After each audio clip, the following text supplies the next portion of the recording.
Okay, now this is how to travel in 4 simple steps. Step number 1, decide where you want to go. It all depends on what you're interested in. Maybe you want to go to Nepal and climb Mount Everest, or you want to see the Great Wall of China, or you want to go and travel through Europe, or you want to go to a tropical all-inclusive beach resort in the Caribbean. Or maybe you want to visit New York City or Los Angeles or London or Hong Kong or Las Vegas. You can choose a couple of different possible destinations. Step number 2, once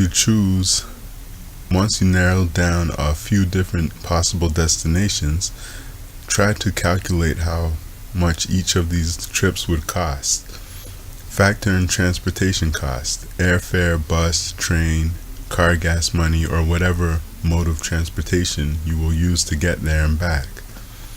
Then look at the cost of accommodation, food, drinks, or any extracurricular activities or excursions that you may go on. Now then you add up all these different costs together to get a total estimated cost of what the trip might cost.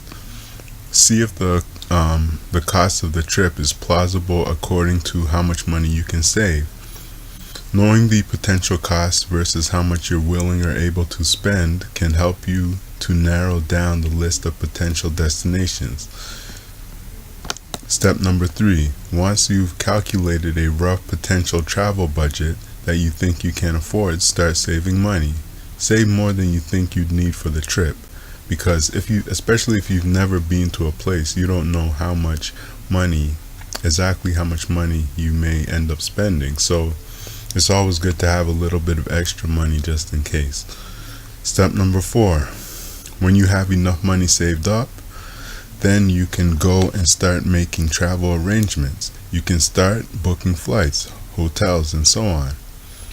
Remember, if you're traveling out of the country, you will most likely need a passport, and you may also need a visa or other official documents, depending on where you're coming from and where you're going.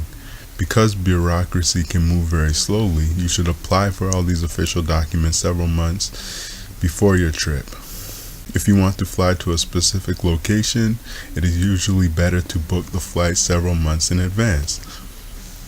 Now, there are often last-minute flight deals or seat sales, but you don't know exactly which destinations will have the cheap last-minute flights available. That's why it is better to book several months in advance if you want to go to a specific place. Now, if you don't care where you go and you're ready to go somewhere on short notice, then you can look for the last-minute seat deals or the last-minute sales. But if you want to go to a specific place and you don't book early, you can end up having to pay a higher price for the flight. So that's how to set up a trip in 4 simple steps.